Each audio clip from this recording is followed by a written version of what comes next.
Hello and welcome to the VISI 2022.1 release seminar. In this video we're going to be going over the CAD and CAM features for this version.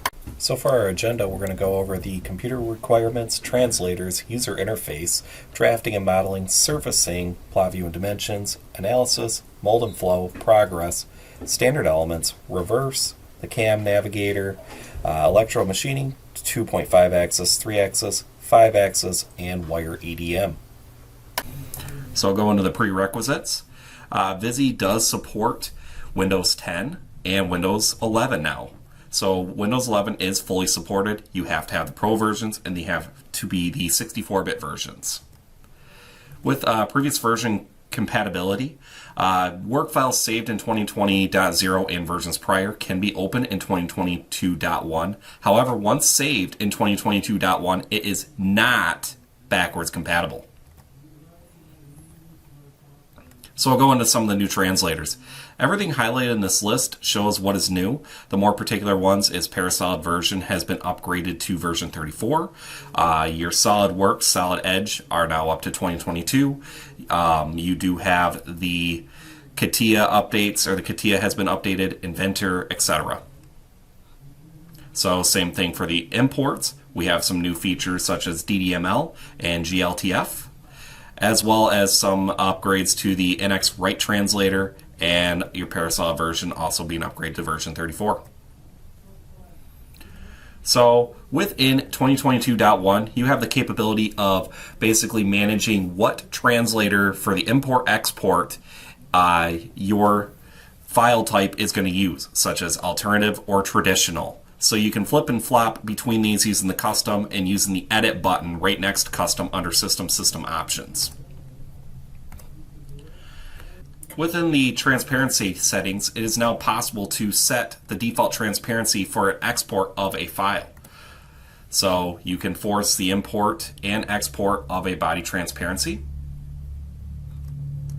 And within a Parasolid, for an export, you can now export out face colors for the export. So when you're exporting a file out, the face colors will remain what they are in VISI and another product. And then within 3D PDF, you now have the capability of writing out mesh data from this. In previous versions, we were able to do wireframe and profiles. Now we are able to do mesh. So this translator is always improving. Within a SolidWorks import, it is now possible to define the whole features within the multi-simple features or within Feature Manager to be able to define for CAM much easier. So this is available in the traditional library for being able to do this. And then there have been some enhancements to the STL translator for importing in mesh data. These enhancements have been updated in the alternative library. And within Work in C, there's been some improvements with the translator itself as well. In recent versions, you could import in Work in C files into VISI. There have been improvements on it. So we'll go into the user interface updates. So some of the toolbars have been updated and modified to the relevant commands. So you'll see in the toolbars, some of these icons have been updated, such as in the query, such as pattern, such as some of the wireframe commands, etc. Within Save Part As, you now have the ability to save out solid instances. So if you have an instance in a file, Save Part As now has the capability of including that instance. You used to only be able to do this in Save As. Now you can do it in Save Part As. And within Surface Analyzer, you have the capability of undocking this or docking this icon to make the dialog bigger. So this command is included in the system dialogs as docked windows as well. For relevant edges and split line, it is now possible to control the overall default colors and the default thicknesses. This is done under System Settings, and you can see the dialog on the right. So you can change the colors and the thicknesses for relevant edges as well as split line edges. And within incremental translation, it is now possible to apply the incremental angle on multiple copies. So you can see in the picture there, you can start to see how the increment angle is going to take effect on every copy of what you're translating. Within layer management, additionally to the 2022.0 option, change layer index, there's been some improvements such as insert empty layer before, as well as move copy elements to layer is available inside of layer management as well. So here are the new options that you see here. We can also use the change layer index number, which will automatically link Plotview pages as well as layer groups. So here in this video example, we have the change layer index. So if I go into here, I can type in whatever index number I want, and that automatically moves that layer to wherever I want it to go. I can move it back. And then a new enhancement to 2022.1 is I can also import in a layer before. So basically it puts a spacing between those areas. So for example, I have a spacing layer. If, for example, I go into here, and let's say I want to copy an entity from one layer to another, I can just simply highlight that layer, right-click on it, and say Move Copy Elements to Layer. So I could choose a move, I could choose a copy. I can also create an instance with this command as well. So if I highlight, you can see how it's going to include all of our Plotview pages as well, and it will make a copy of that entity from one layer to another. We could also move it simply just by selecting the same option. So we have direct editing within our pre-selects. So this is a huge enhancement to the software. So without even having to be in a command, you pick an edge, you pick a face, you pick whatever, it's going to allow you to translate or move that. So here in this video example, I'm literally just picking a face. I'm not in any commands, and you can see how I can change the radius on the fly for that specific face. The same thing applies if I pick, let's say, this edge. I give it a distance. So right now, let's just say I type in a different distance. I add 50 millimeters or 50 whatever, 5 inches. You can see how we do a shift value. You can shift it either on one side, both sides, or all sides. So as you can see, we pick an edge. It's going to allow us to adjust and modify that edge without even having to be in a command. So it's basically using the Edit Faces command just by simply picking an edge. It's a nice enhancement, saves some time, don't have to go through the drop downs to get to certain commands. We pick this edge, for example, and when we go to change the length, we're essentially changing the thickness of the part. So we're editing and modifying that thickness just by simply picking this edge. So this is a big enhancement to the software without having to go into a command specifically. So within the interface, we also have selection templates. So you have the capability, if you pick a group of faces, to save that group of faces to reuse over and over and over again. So you don't have to actually input that data. Within ruler dimension, it is now possible, if you don't have an exact round number, to be able to select a ruler dimension and have the system automatically input the correct data for the math of being able to adjust a face or adjust an edge. You'll see that in this video example here. So the first thing we're going to do is go over the Save Previous Selection. So I pick a group of faces. If this is a group of faces I'm going to be doing stuff with multiple times, I can hit the Save button and then hit OK. And that is now a template that I can reuse over and over again on anything that involves a face selection. So if I go back to Blends, I go to Load, I see that Blends option, and this saves in the file. So you can automatically have it so you select that saved face set. So now we're going to go into ruler dimensions. Let's say I'm trying to move this face. I'm trying to adjust this face right here. If I select the icon right next to the distance, I get these measuring tools and I can use a ruler dimension. Right now, I set this to whatever value I want. I pick, let's say, 60, and it automatically inputs the math for being able to actually put this in at 60. So it's doing the math for you within that ruler dimension. Matching faces. There's a new option to expand your selection for complex forms and patterns. So within the matching faces, this has been enhanced. So you have the ability to select the same feature on the same solid as well as the same pattern. So when using a contextual menu of selection, there's a new option to expand the complex features and forms. So here's just a quick video example showing that. So we did have matching faces in previous versions, but just to show the enhancements, you can see how it subdivides everything up into separate menus, expanding, collapsing these menus, and so on. So as you can see here, if we select same type, that enables a cylinder, and we can select same radius, and it hides everything on that block of the same radius. If we do same hole, you can see how it's highlighting the entire hole. This includes that entire counterbore. If we do same, or if we just do it individually, you can see how it's selected individually, but same hole selects the same hole.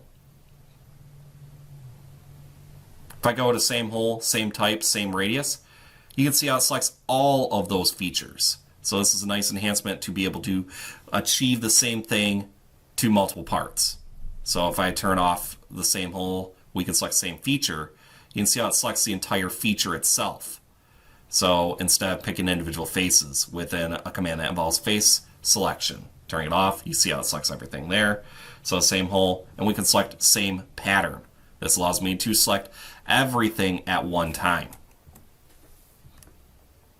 Connecting faces. There's a new option in the faces environment that allows you to select connecting faces. So when you're using block control, if you pick one face and then you draw a window, it only selects items of that face. And then with advanced filtering, it is possible to select elements with the same specific attributes from colors, styles, layers, parts list, properties, and geometry. So that's also another huge enhancement. So we'll just kind of go over these enhancements real quick here. So I'm using a command that involves faces environment. I'm going to use block control as far as my selection, but before I do, you can see how when I'm drawing a window, it's selecting everything within that window. So here's block control. Let's say I pick this face right here. If I use this new option called select connecting faces, drawing a window, it only picks the faces that that selected initial face chose. So it's not picking anything else. If I pick another face just by simply selecting it, and then I draw another window, it will pick that group of faces as well. So it makes it easier to choose individual face groups when it comes to selection. As you can see, we changed the colors of those specific faces using the select connected faces. So kind of continuing on, we are going to go over our new selection options. So previously we had selection by color or line styles, but this has also been enhanced. So it's now called advanced filtering. And you can see how we can still do our filtering by color. Picking a specific color only lets us select that specific color and style. But now we have pick by specific layer, pick by specific name, by specific property, and by specific geometry. So you could do multiple different things. So if we select by specific property, inside the parts list, you could choose whatever field that you want it to only select from. So if you say get properties, you choose the specific item for the properties you're going to get. And then if you use the select all entities or select properties again here, it only is going to allow me to choose whatever is selected in that. So as you can see, I picked that component. It only chooses that component based on the properties that I've specified here. If I filter it by geometry, I could say, okay, filter this by whatever the volume is of this part. And based on that, it's only going to pick the same parts that have the same volume as what was previously selected. So this advanced filtering has been really enhanced. So as you can see, when we have our filters set for both the properties and the geometry, it doesn't select anything. But when we have one individually selected, it selects all of them. So as you can see, we drag and drop, and it's going by properties now. And then we could also filter by layer. So whatever's in the same layer as what entity you're selecting, it will choose everything in that layer. So you can see how this has been vastly improved upon. It's choosing everything that was in that layer of whatever selected. If we do a select all, we don't have to worry about using a drag window. So we're going to go into some of the new features within drafting and modeling. So within Create Profile, there's a new option to be able to choose whether you're going to create a profile or use dissolve aggregates and create that into wireframe. This option is included in rectangle, slot, circular slot, and polygon. So you can see we have this option to create as profile. If we uncheck that, it creates it as wireframe. Within split elements, there is a new option to automatically split all selected elements at their intersections. So you can manage a minimum distance. So basically, if your elements are not exactly touching, if they're within that minimum distance and they cross, it will allow you to split it. There's an option to join ends at split for virtual intersection points. And for multiple selection, the dialog command is automatically prompted for selecting sections that work basically before the option here. So you see the dialog that we have, all the new highlighted features are available in split elements. Within Circular Cross, there's a new option to allow you to create a circular axis around a radial orientation. It is possible to select circular edges on a solid. So as an example, you can see how we pick multiple entities and it's going to basically create a circular cross around it. Within 2D chamfer, negative values have been prevented in both slider labels for first and second distance. So if we go to annotation, just showing the circular cross, we've got a new command called Circular Cross. You go into here, you select your group of circles, and basically when it's selecting this group, it's creating a cross around those circles. The center cross is going to be in the orientation of the circle unless told otherwise. And then you can also align it to the axis. So you can see how it's creating the circular cross, or depending on how you have it set. So if I go into Circular Cross and I select some entities on both sides, we could choose to have it go through a full circle with the cross section, as well as go through just an individual entity. So you can see how I'm picking this group. You can see how it goes all the way around. So we can turn off Create Circular. We could turn it on Axial. And then you can see how it's creating that crosshair cursor all the way around.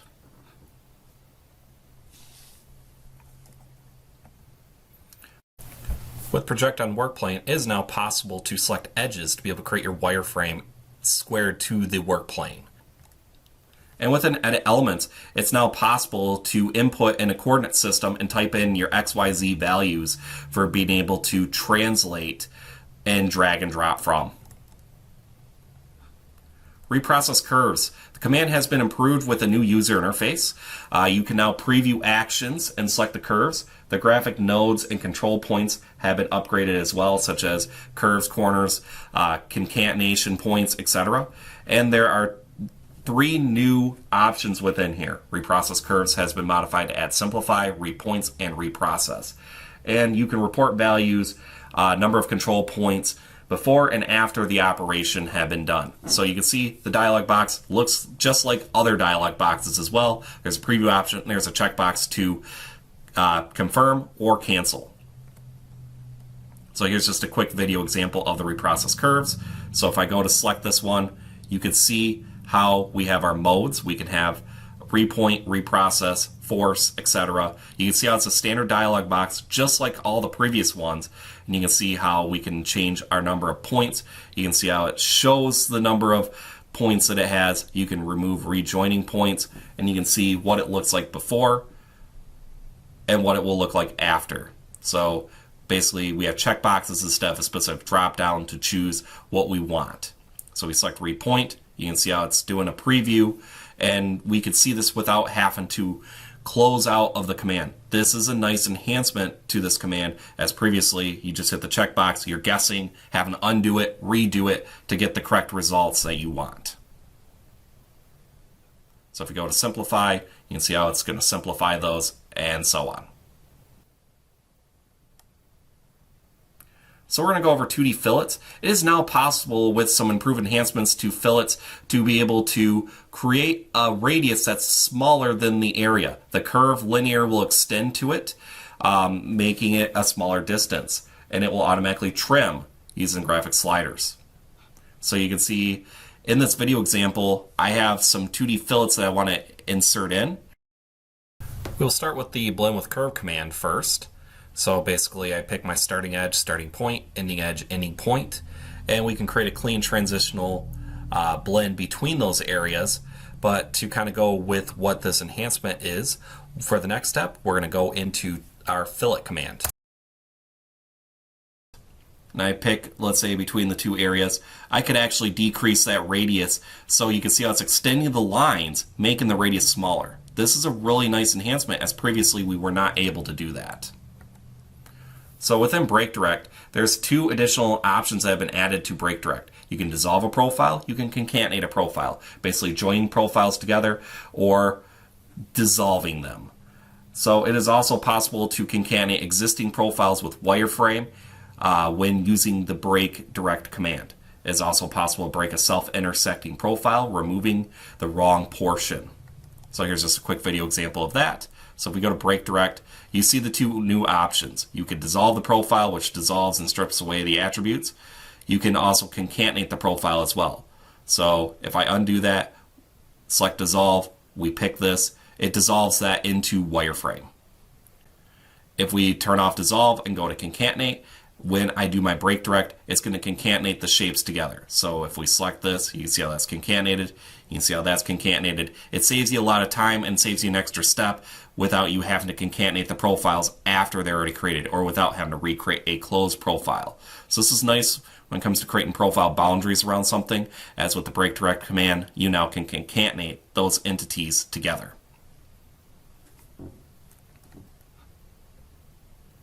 So text type defaults, this is requested by many of you guys. Within system dimensions or annotation local dimension parameters, you now have the ability to, under the text window, change your default from static text to create text as profile, to dynamic text, to wrap text, whatever you want. You now have the ability to set that default. And within solid and surface commands, you can also control the default transparency as well as the default color within most of these commands. So on the fly, you could change the colors without having to go to change attributes, again, saving yourself a step. There have been some new commands added to the pattern dropdown. The first one is called matrix pattern. This command allows you to create copies along 2 directions. There are 2 modes for this as well. You've got total length and spacing.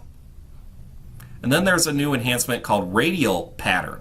This command allows you to create copies in a circular pattern along a radial direction as well.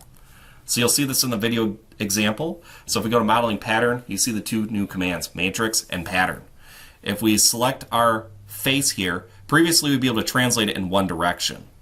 So you choose that area, you choose what you're going to copy, how many copies you're going to have, the total spacing, the total length, and the horizontal and vertical directions. And basically from here, we can input in 2 directions. So we've got a number of copies set to 2, and we're spacing them out by a certain distance. You can choose how many copies for each one we're going to do.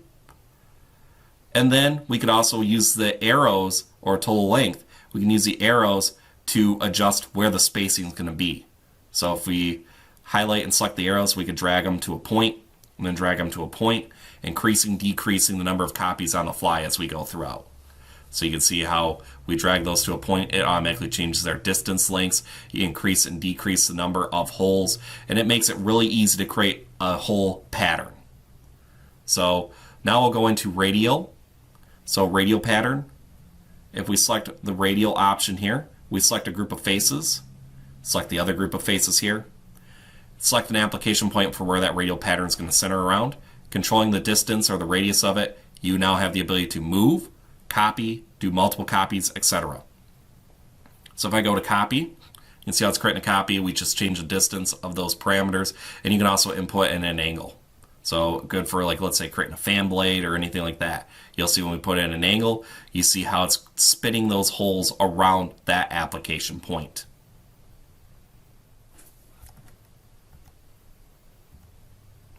So create, edit blends, and create, edit chamfers. The naming has changed a little bit, and there's been some really nice enhancements to both of these commands. So the attributes are attached to the faces and created with the blends and chamfers and edits after. It is now also possible to edit the blend type, constant, variable, setback to change original values, and you have combined picking and adding of elements through edges and face selection. There's a new option within these called limits, which allow you to limit where the blend and chamfer are actually going to be created on a block. So you'll see that here in this video example. So we'll go to create edit blends. We pick the blend edges.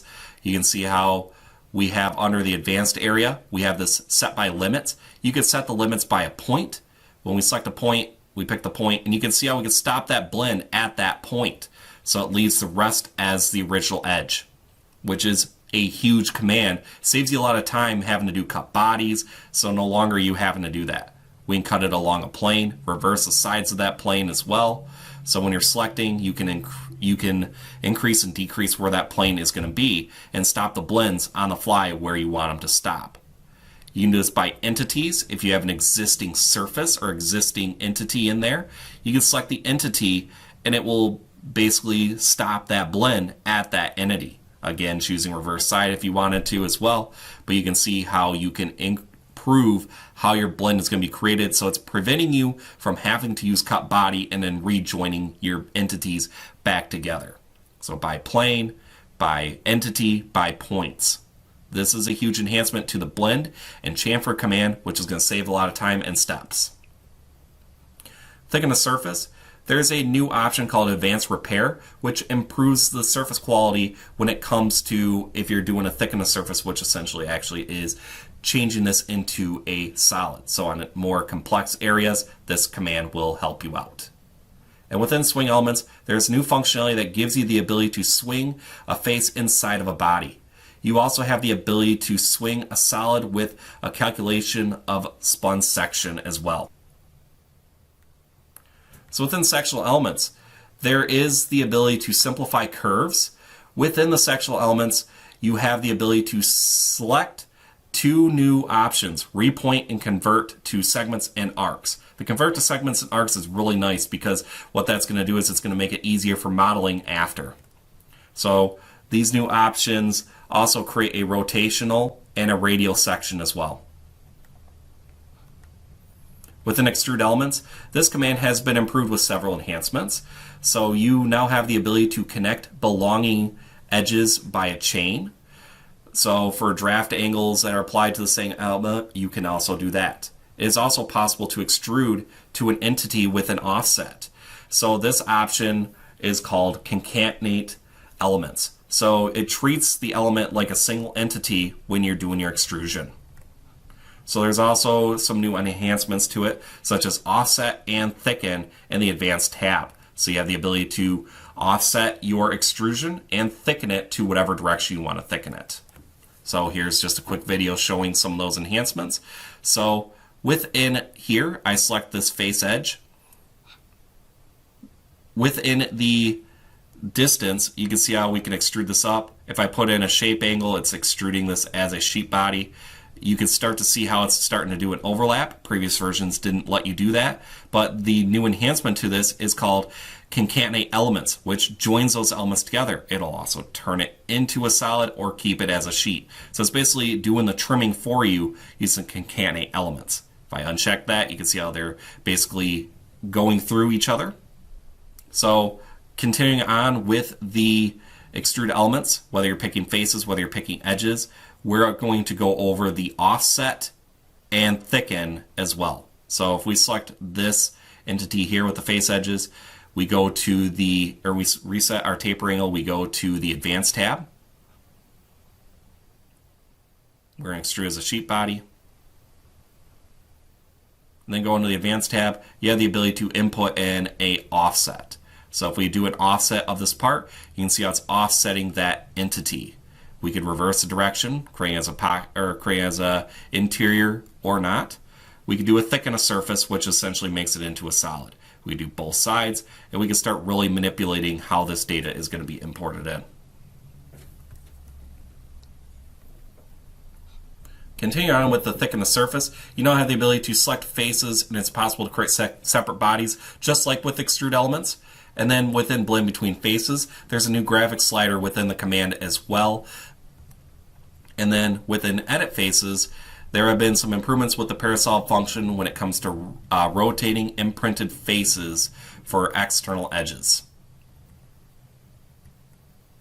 Within the cavity Boolean options, there's a new subtract mode.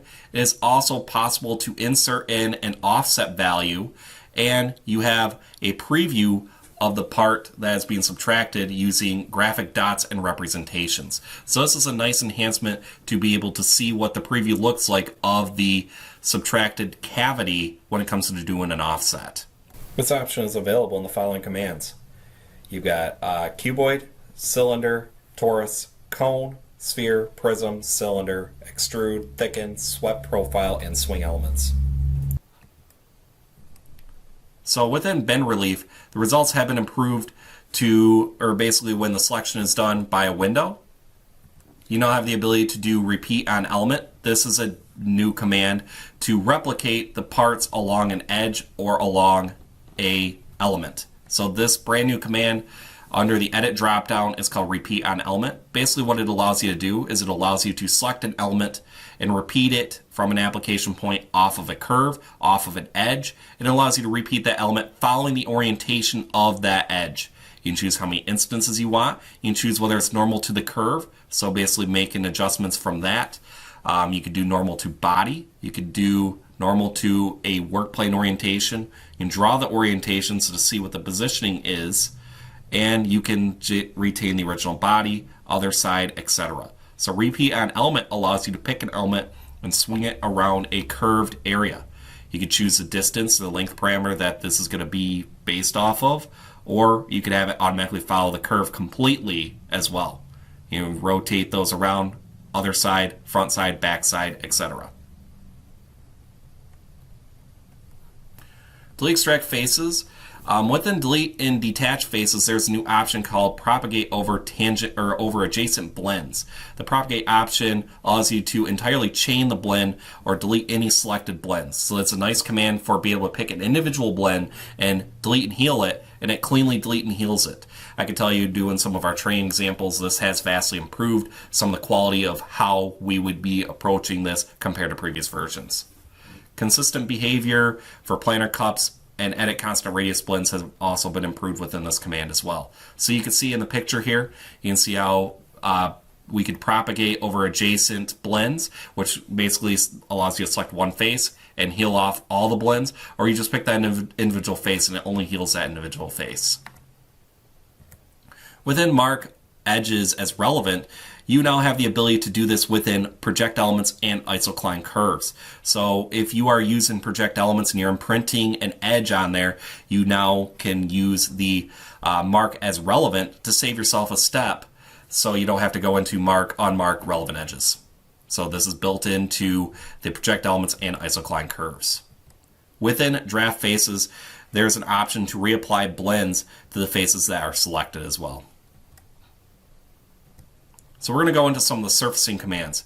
There's a brand new command called swept with a spline. So this option allows you to create a surface sweeping across two drive curves.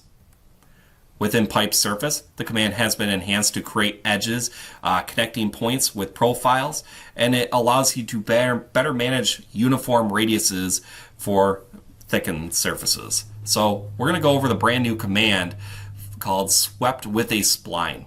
So under the surfaces drop down, we can select swept with spline, and we pick our drive curves, we pick our spline curve, and what that's going to do is along that entire curve, it's going to retain that swept area. This is very similar to how we would do one drive two shape. As you can see how the shape is being created, but if we have multiple different splines, it's going to interact and it's going to figure out what the surface needs to look like with that. So we can use a second drive curve, use a middle curve, etc. So if we say use middle curve, you can see how it's going to update the values off of that as well. We can show sections or be able to pick sections within this as well. And you can see all the dotted line representations using that initial drive curve that we selected as well. So we can go back to using first drive curve, and you can see how the results are going to vary from that. So it's a nice command for creating these surfaces and creating the clean surfaces in between. So if we go back a step, go back to where we selected our drive curve, we select this one instead, and you can see how it's going to take the form and the shape of that spline curve in between those two sections. So it allows you to create the surfacing between those two areas.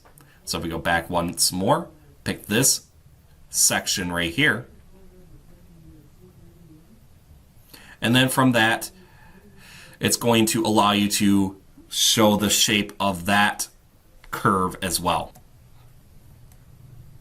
So within ruled surface, the command has been improved to allow you to control off of synchronized points, be able to manipulate slides that allow you the possibility to better connect entities with different number of elements. So basically it eliminates you from having to use the move ends if your endpoints, your spline lines are different between the top and the bottom areas. And with surface between OneDrive 2 shape, it is now an option to be able to select the second shape rather than forcing you to pick the second shape. So if your first shape curve is the same as your second shape curve, you don't have to select it twice. So here's just a quick example of that. So we have optional area for our second shape curve. So we pick this, we pick our shape, we pick our application point for that shape it's going to ride. It automatically creates it. Versus if I went to check the box for second shape, I now have the ability to pick the second shape and pick that area. So as you can see, it's going to vastly improve that selection option. So we'll go into the new CAD and Plotview dimension areas. So within Plotview, we now have the ability to use Draw Axis Origin. This new option is available under the Options tab and Multi-View tab. So basically you could choose whether it's going to draw no orientation or origin. You can do it on both sides. You could do it on the X side or the Y side. So the default can be set under System, Plotview, and Options and Multi-View. So you can see there's where your options are. So when it's on both sides, it corresponds with both sides in the multi-view creation. So within view properties, it's now possible to change the scaling of multiple views at one time. So when you select multiple views, you can change the scaling of those multiple views at one time. It is possible to edit the scaling of the views to move to another position. You can keep old views, you can turn them off, you can do view modes, you can move from point to point, increment translations, etc. And within single element, you can actually do real annotations on broken views, and it is now possible to select two elements using the control key as well. So within detail views, you also have the ability to edit these detail views, change the size of them, move the positioning of them, etc. So when you're creating a detail view, you can move them. So we'll go over the single element first, being able to edit and modify those single elements. So if I pick, like, let's say this entity to this entity, you can see how it automatically creates that broken view. Automatically it's going to dimension it at its full scale still. So if I pick, let's say, this line to this line as well, it does the same thing. So I can use control and I can basically select multiple different entities. So here again, this is the detail view. You can see how it still creates that break in the detail view as well. It's doing both. So from here, we can also edit a detail view that was previously created. So you can see how we select the view, we create a detail, it creates that detail, looks great.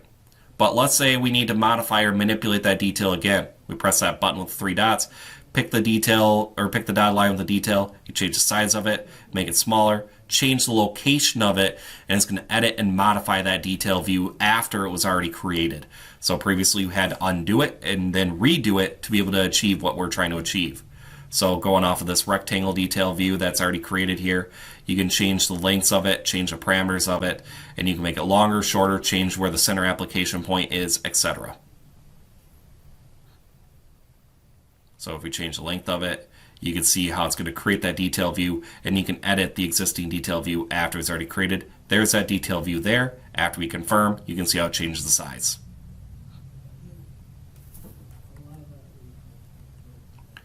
So within feature visibility, this was again another requested request from our customers. So under the General tab, you have the ability to hide circle crosses, hide section line crosses, and you have the ability to apply these conditions to all Plotview pages.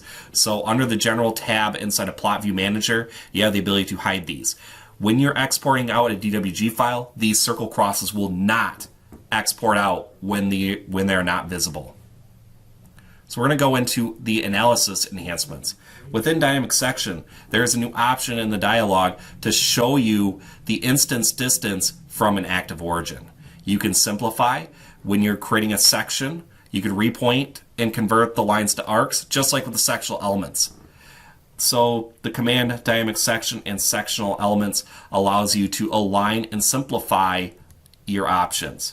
It is also possible to load and save default values within the dynamic section. Again, another one requested by many people. So if you have certain settings set, you now can save those as defaults for dynamic section. Face Type Analyzer. This is a brand new command, kind of a continuation of Surface Analyzer, to allow you to basically scan your faces, see what type of faces they are, whether they're planes, blends, features, etc., holes.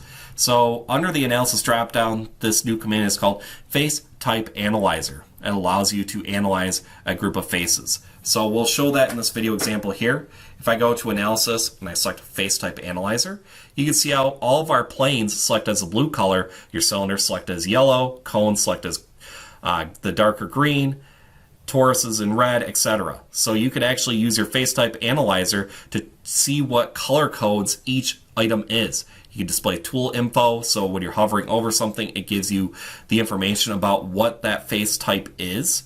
And you can also scan what the radius is, like if you're looking at a blend, looking at a hole, etc. So you can turn on and off different things. You look at the planar face, and based on whether it's parallel, perpendicular, or other, it's going to highlight that face off of whatever your active work plane is. So if it's parallel to the work plane, it shows up here. If it's perpendicular, it shows up here. And if it's an other, such as an angle, it shows up there. When you're hovering over with the tooltip info, it gives you the angle, it gives you the information about it. So this is a nice command for quickly analyzing your part and showing color codes. You could apply these face colors to your specific part or just view them in an analysis such as what we're doing. So if I, let's say, left click to place it, it actually places a label on that telling you what it is. So if we say face type or the planar face analysis, you can basically select certain faces and display a label for them. So you select create label, apply colors to face. If you confirm it, it applies the colors to the face. If you uncheck it, it reverts the colors back, but keeps the labels there if you choose to. Detect small and sliver faces. This command, which was existing, has had some improvements to it. When you're using sliver faces, you now can display a label for each sliver face. The label area can be created by clicking on the face type info as well. So you have an option to create a label and confirm the detect mode. And you have more options available for similar delete extract faces within this command as well. So the option shows uniform colors and analyze bodies during the preview, and you have the ability to use repair or heal on these areas as well as sew bodies. So we could grow and shrink adjacent faces as well within the small and sliver faces. So you can see here's a dialog and some of the new enhancements that have been improved with the detect small and sliver faces. So here's just a quick video of it. You can see how the icon improved as well. So if we go in here, we select it, you can see all the labels for any small and sliver faces based on the certain minimum area that you have selected. You can see how it's highlighting all of those minimum faces. So we can apply unique face colors to it. We could apply unique face colors to the bodies that you're selecting. You can delete and heal them. You can extract them. You can detach them, etc. You could use sew bodies, which sews the bodies up, and so on. So you can grow, shrink them, etc.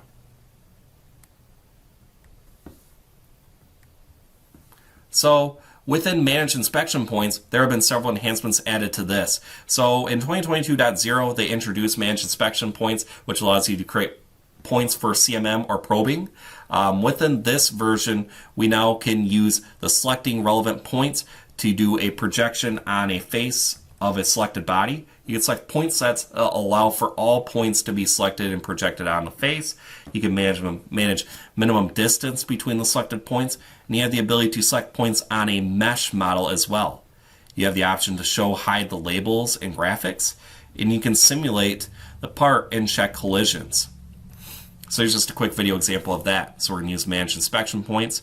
So we pick the entity. We've got a group of points here that we could select from as well. You could pick and manually pick those points, or you can select the point or the point sets, which allows you to create an inspection point area. So we can show labels, we can turn on and off the labels. You can show the order or turn on and off the order. You can turn on and off the path, etc.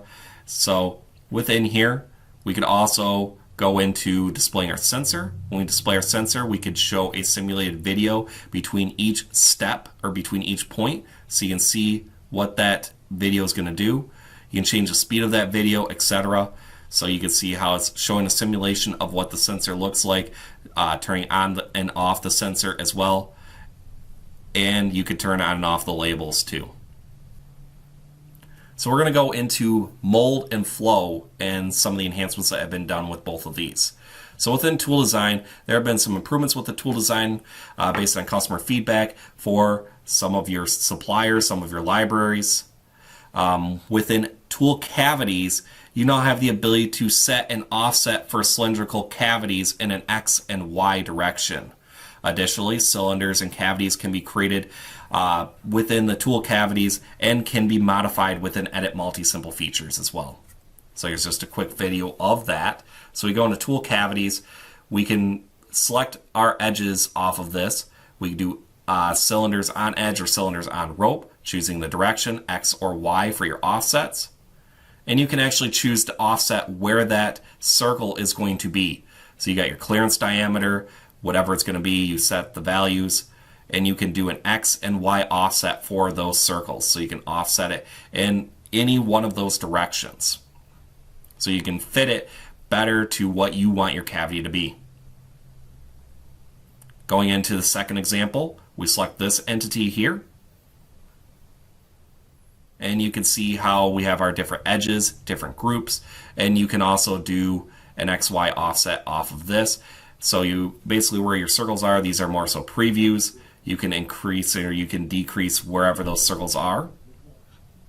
So I'll set an XYZ offset to whatever they are, and you can see how it's going to vastly improve how your positioning is for your tool cavities.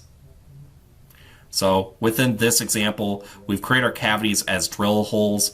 If you want to edit or modify those holes after the fact, you go to Edit Multi-Simple Features. You've got the holes selected here, and you can actually edit them all at one time through this command. So if we hit the checkbox, you can see how it brings in those drill holes. You can type in whatever value that you want, and these are recognized as Feature Manager holes for machining later. So you can display the features, you can see how the features are created, you got your drill diameters, etc.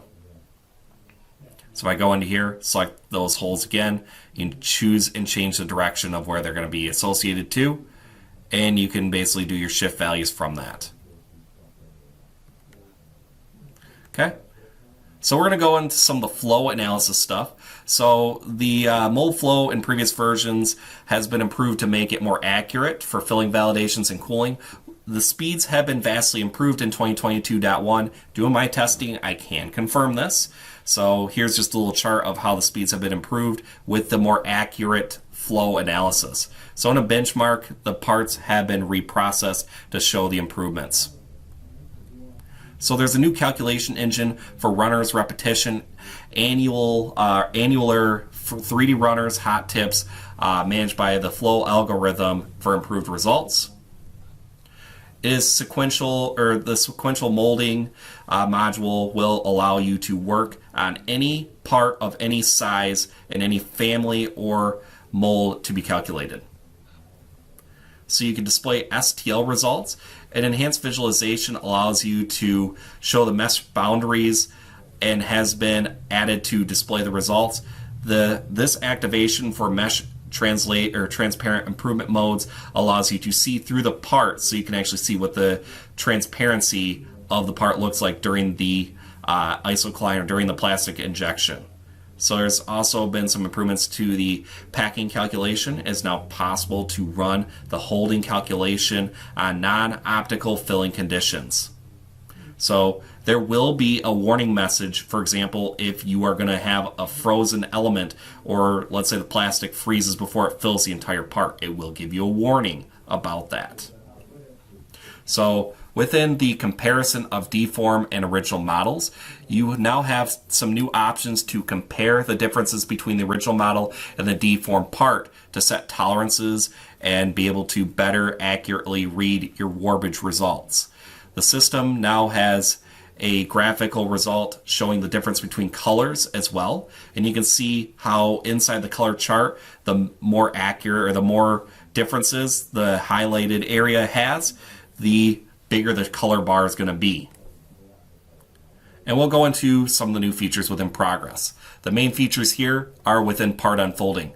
You have the ability to unfold a sharp edge within Part Unfolding. The solid part does not have to have a blend in it to be able to do your Part Unfold. The new command for Part Unfolding allows you to set your defaults as well. So there's a new option called Part Unfolding Options, and you can set defaults for your thicknesses, for your fiber algorithm, etc. So if we go to Part Unfolding, we do a step unfold. You can see how inside this part we still have the ability to do our blended edges or our linear edges, but you also have the capability of doing this off of a sharp area as well. So for example, we're doing our unfold step by steps. We go to that sharp angle, we pick an edge. We pick the edge of that sharp angle, and it automatically recognizes the blend sizes for the angle that you need it to unfold at. So even though it was a sharp angle, when we pick that edge, it does work.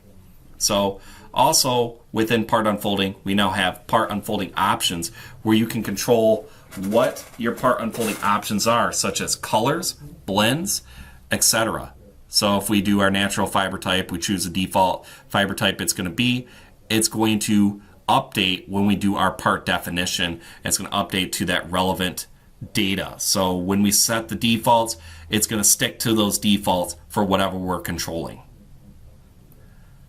So if we go into our next step here, so part flange unfolding, you now have the capability of choosing the unfolding type. For example, if you're changing from MSC to FTI, you have the ability to do that. This option is under the part unfolding options as well. You can change between the different types. So there's a new option called tangent spline or tangent by spline in the binder options. This allows you to create a smooth binder, which improves the surface quality as well. So a new option for deformation has been added within the MSC unfolding types as well to combine the two functions for the original bend shape. So here's just an example of being able to change those options from FTI to MSC. So for example, we can select a blank here, and you can show the little, you can show the calculation bar. You can see how long it takes with FTI to be able to do this. And basically, it's showing that it created this mesh in about 1.5 minutes with a blank. So if I start here and I use spring back, you can see how with FTI, it increases that time speed to 1 minute and 38 seconds. Obviously fast forward through it. But if we change our mesh type from FTI to MSC, just another option to be able to change, you can actually go in, select the part, and you can see the duration or the time that it's going to use to be able to create your blank. So if we go into here, create the mesh, we're speeding up the time. About 38 seconds in, it creates that mesh. So we went from about 1 minute and 20 to 39 seconds. And then if we start again, we create our blank, we're at about 50 seconds versus about 1.5 minutes as well. And then if we want to create a spring back, the spring back calculation is done in roughly about 1 minute. So we're saving a little bit of time with that. So it's just a new option to be able to do your blanking. So if we go to flange, we could do basically the same type of thing.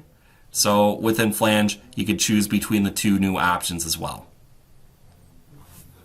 So as you can see, you got a blank option here, and then you could select the other one that was done with FTI. You can select the other one, and you can do this one with MSC. So it just gives you some more options to be able to do your unfolds. So flange on a curve along a direction. This feature has been completely improved, which allows you to now have the ability to pick an electrical pin or small component by defining the rotation and basically making it so when you're doing your unfold, those do not unfold until you specify they're going to unfold. So the system allows you to constrain features or fins to preserve the shape during the unfolding process. So the solution allows you to control the whole process. So basically you choose when those pins are going to unfold. And going on with standard elements, within the mold progress insert elements, we have seen some vast improvements with progressive, self-lube, DME, Misumi, Museburger, Strack.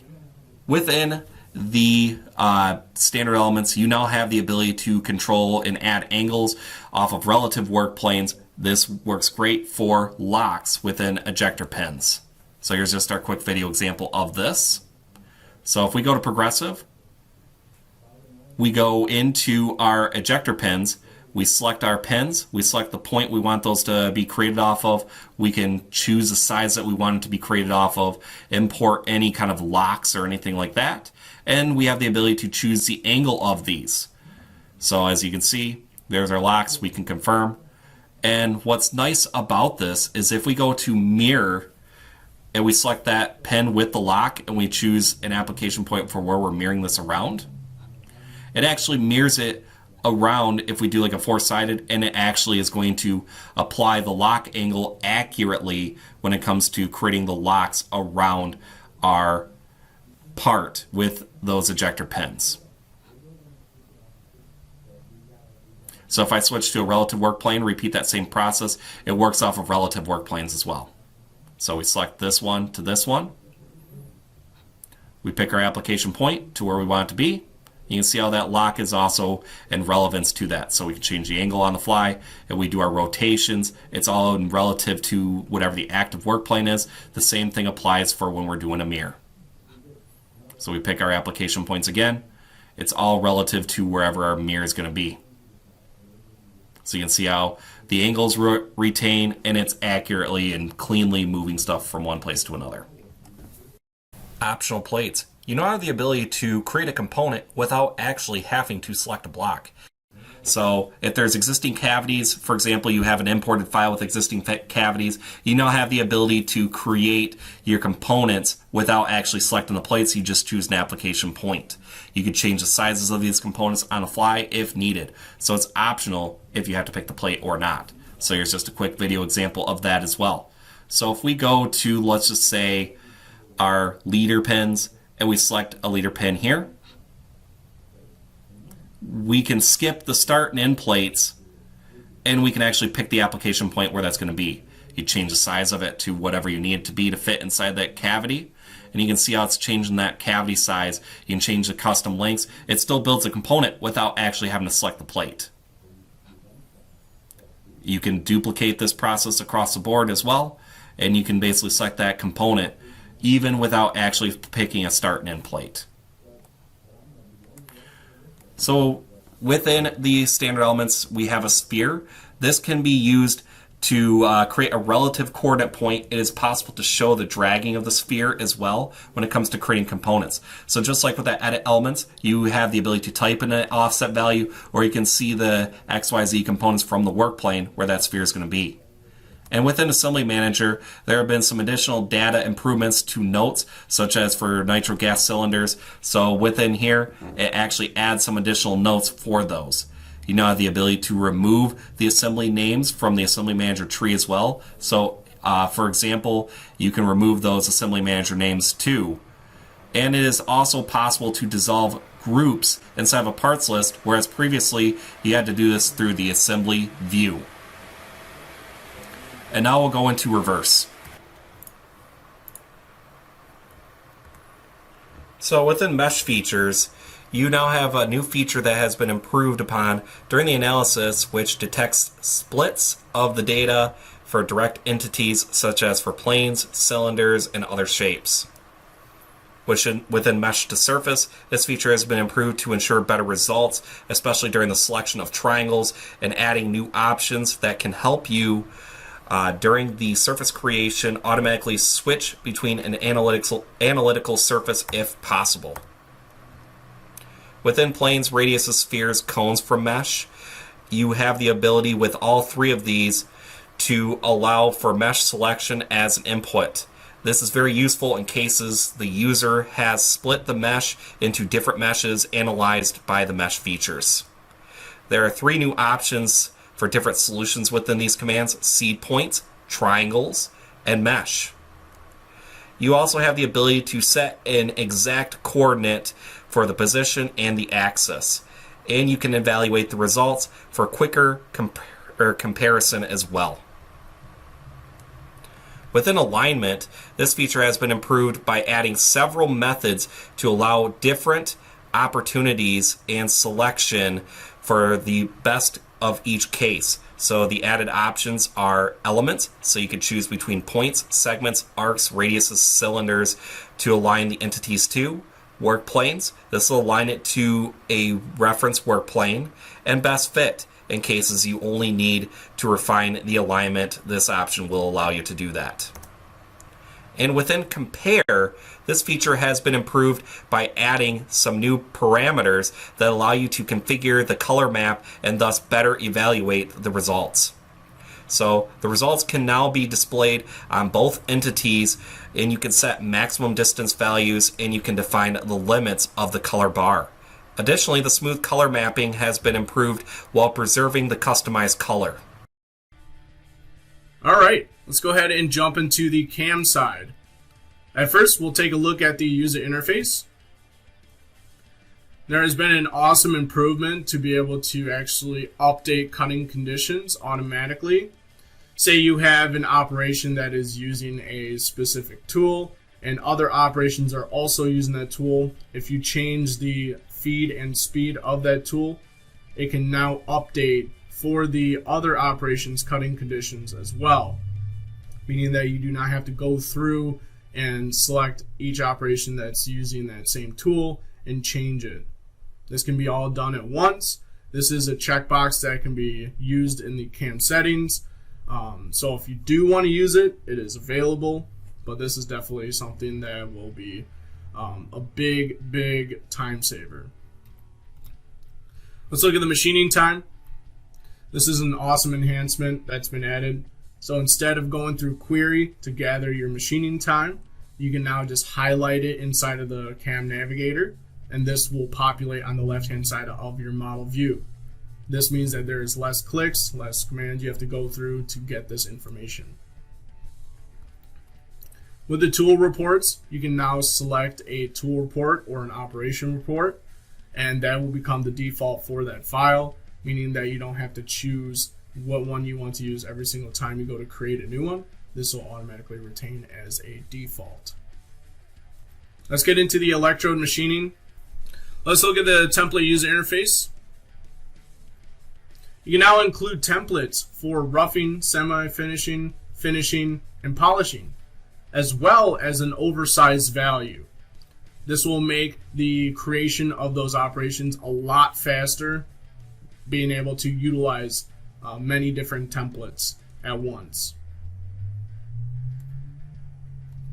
Also, with the template user interface, you now have an option to include a Z angle rotation value, meaning that you do not have to go through and adjust your different CAM setups after they've been created. You can do this before they get generated, meaning that if you need to accommodate for, say, different setups, you can add that rotation as needed during the actual initial creation of those operations.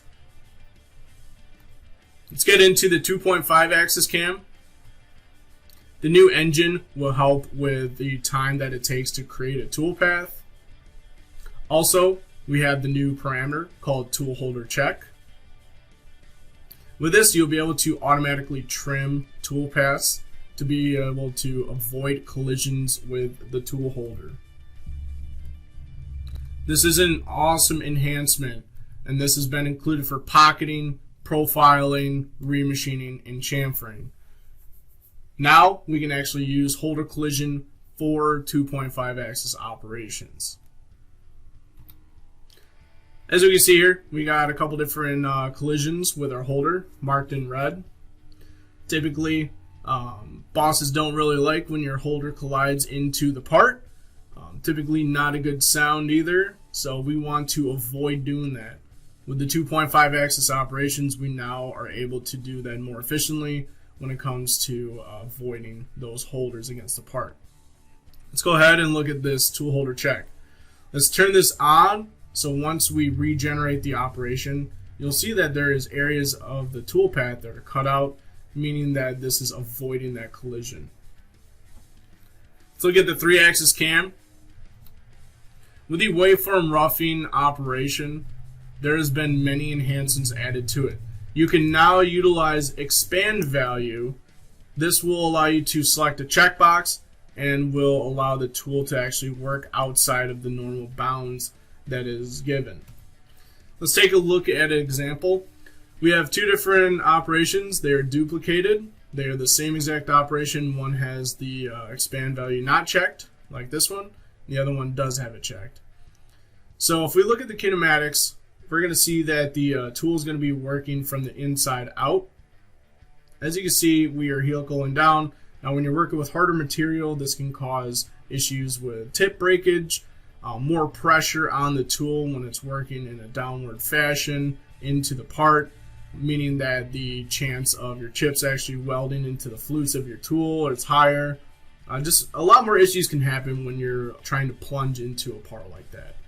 But with this expand value checked, we now have the option to be able to actually have our tool approach from the outside of the part and be able to work from an outward in fashion. Now this will help the user save their tools on the life of it and be able to actually avoid working with plunging operations. Now avoiding the helical, you can also save on machining time. So that means that the tool is not taking more time to spiral into the part. It is actually being able to get to the depth that it needs to a lot quicker. Now with the waveform operation, you now have the option to disable the retract step down. This may be useful for users that want to use inserted cutters that have a shallower depth of cut, but they still want the tricoidal movement. So with this checkbox, you can uncheck this. So now you don't have to input the same value for the step down and retract step down. You can just avoid the retract step down altogether. Next, we have drill points for plunging for the waveform roughing operation.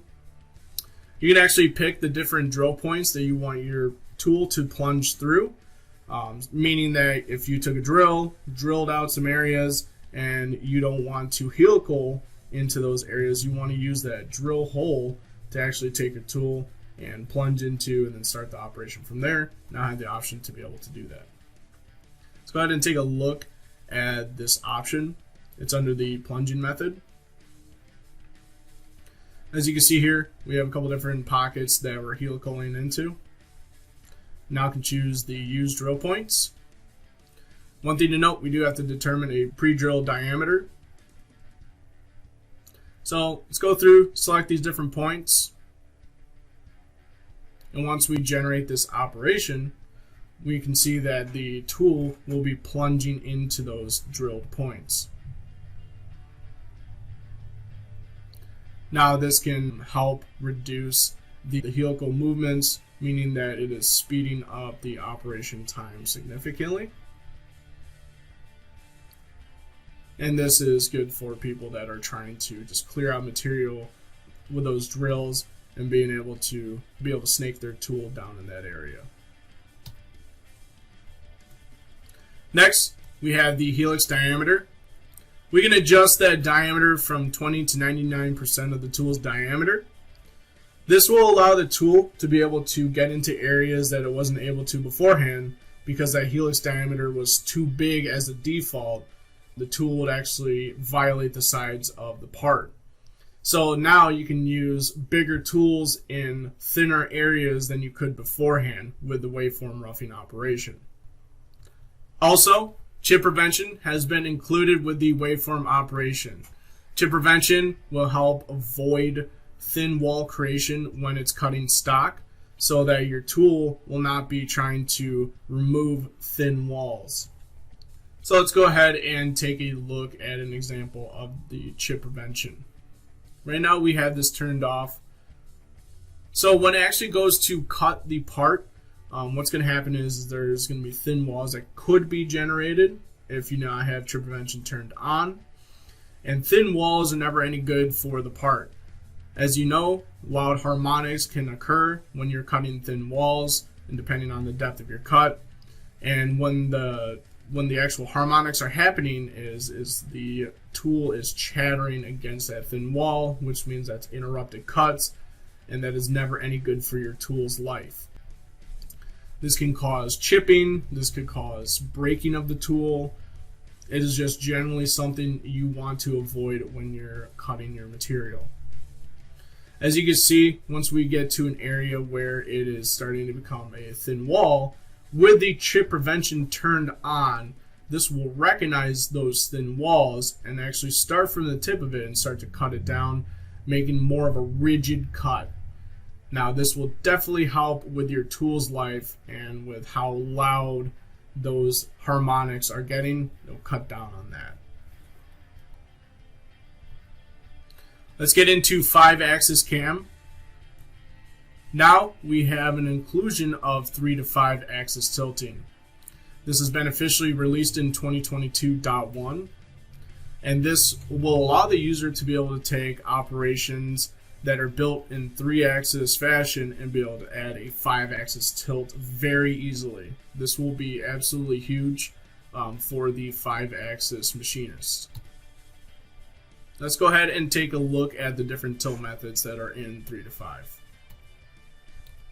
Let's go ahead and take a look at some of the different strategy types of the 3 to 5. We have vertical versus constant.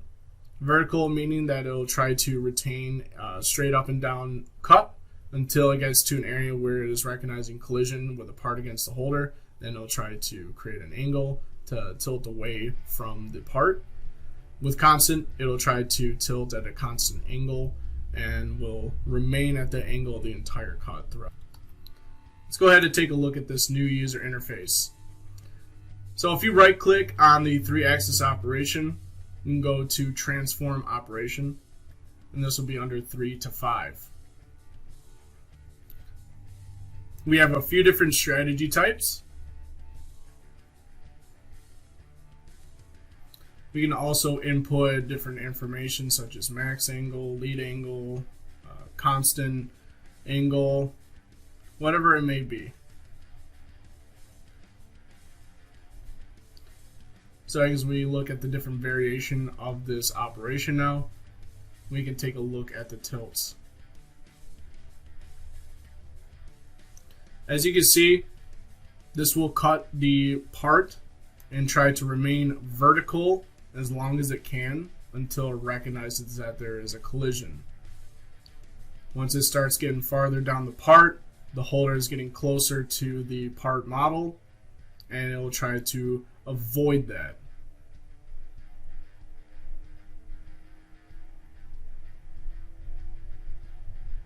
Next, we'll go ahead and look at the constant to axis strategy type. We got a max angle and a constant angle that we can input. So our constant angle is 25 degrees and our max angle is 60. Now this operation will try to have a constant tilt to it. This may be good for trying to keep a specific surface finish on this part. But as you can see, as it's working its way down, it is remaining at a constant tilt angle. Let's go ahead and take a look at this in action. As you can see, it's remaining at constant angle throughout.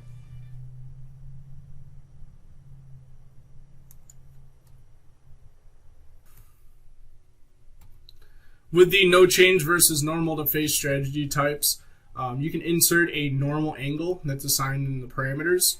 There's little change in tilt degree until it recognizes a change in the direction of the holder and needs to be made to be able to avoid that collision.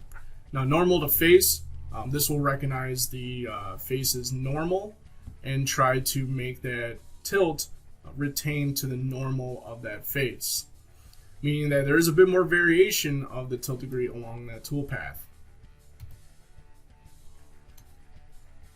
Constant guided attraction and repulsion. Now this is good for actually cutting on outsides and insides of parts. maybe in a radial fashion. Let's go ahead and take a look at what these do. So let's go ahead and look at constant attracting. We'll input a constant angle and a max angle that the tool can tilt to, and we'll select a drive curve. With this constant attracting, it's going to use that drive curve as a general direction that the tool will want to tilt towards, but it'll look more towards the constant angle that you input to try to retain that angle as it's working its way down.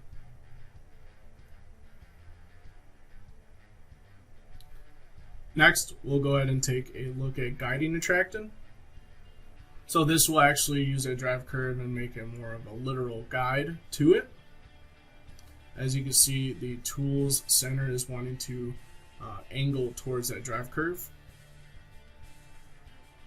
But once it recognizes an area where it's going to actually collide in with a part, with the holder, then it'll make the appropriate adjustments to be able to avoid that collision. Constant repulsive.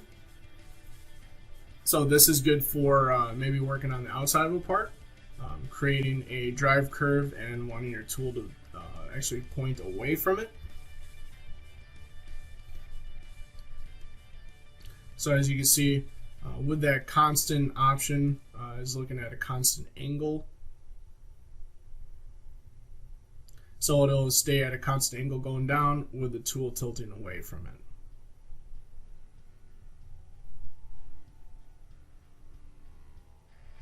Now with the guiding repulsive, it'll work the same way as guiding attracting, but it'll try to repel away from that drive curve.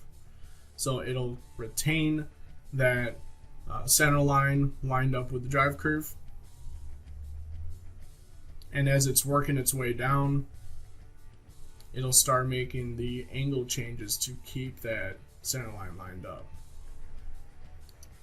Now if we have a max angle determined, we can avoid it from having it tilt at such a degree. So this is just under 90 degrees.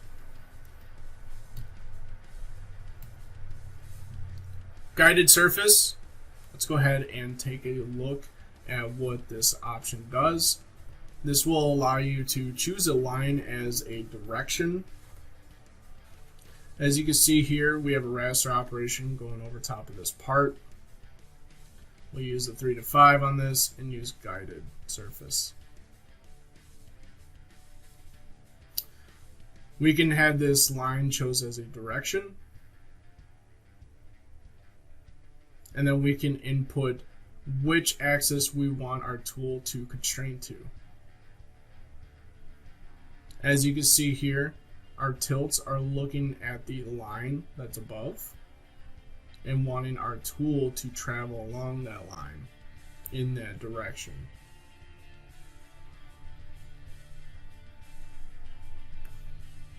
Now once it gets to an area where it has to change, you'll see that there is a gradual change in direction.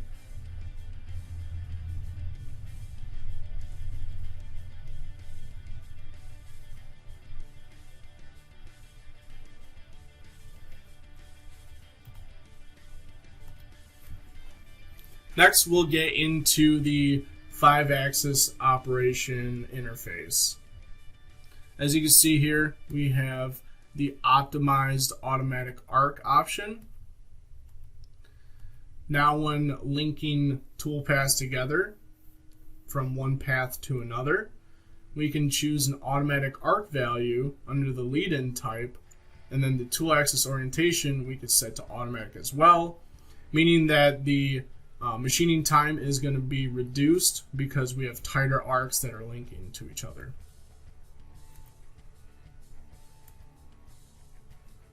Under the tool axis control, you can choose the option to utilize a surface normal to fix your tool's tilted angle at. As you can see here, we have the back surface that is using for the guiding surface, and it's taking the tool's tilt and making it normal to that surface.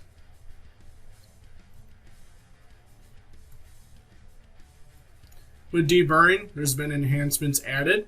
You can now create a mesh entity around an area to contain where that deburring is going to happen. With the deburring, you have the option to utilize these spiralized closed contours, meaning that there is a smoother tool path, less machine movements, less witness marks on the edges, meaning that it'll create a nice spiral tool path when you have things like heavier chamfers or heavier blends. This will just be a general improvement on the deburring end. Now with the multi-axis roughing, you can now choose fixture surfaces, meaning that the user can have more flexibility when it comes to the holder collision detection.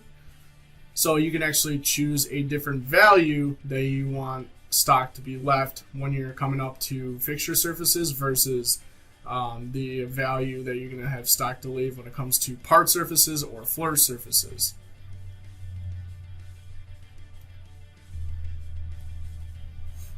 With the multi-axis roughing, there's now an option for interpolation tilt angles. What this will allow is the user to be able to determine discrete angle steps for retract links. This option gives full control of how the linking method is calculated by the user, allowing flexibility of the linking logic, and has no dependence on the system to determine the angles of those links. Let's go ahead and take a look at wire EDM. Now, when you're going to post out your program, you have the option to show the machine configuration before the program is outputted. Meaning that if you're utilizing different machine models, you can quickly change which machine model you're using, or if there is constant changes that you're making to the configuration, you can now have that configuration pop up before the posted program is outputted. A huge change has been made to the modify internal corners. Now, beforehand, you could use modify internal corners to help with the different intersecting points, but you couldn't change the size that your radius is in those little corners. So let's go ahead and take a look at an example of this. Over here, we have crisscrossing of the wire path. Now, the standard modify internal corners will fix this problem, but when it comes to creating roughing passes, that is where we may come across an issue. Now, we have a thin slotted area over here, and we have larger step overs for that wire path to cut. So once we utilize this modify internal corners option, we will see that the outer roughing pass will not be able to get into this area. As you can see, it stops right at the end. It's because those internal corners, the radius is too large for that wire path to actually accept, as you can see here. So if we were actually able to adjust the size of this internal corner, now we can. So let's go ahead and go into the wire path, and let's adjust the size of this radius, making it smaller. Now we'll be able to actually have room for a wire to actually snake through this thin slotted area. As you can see, that radius is adjusted in the corner, allowing the wire to be able to make that outer roughing path. Now we can utilize critical conditions check with the wire paths.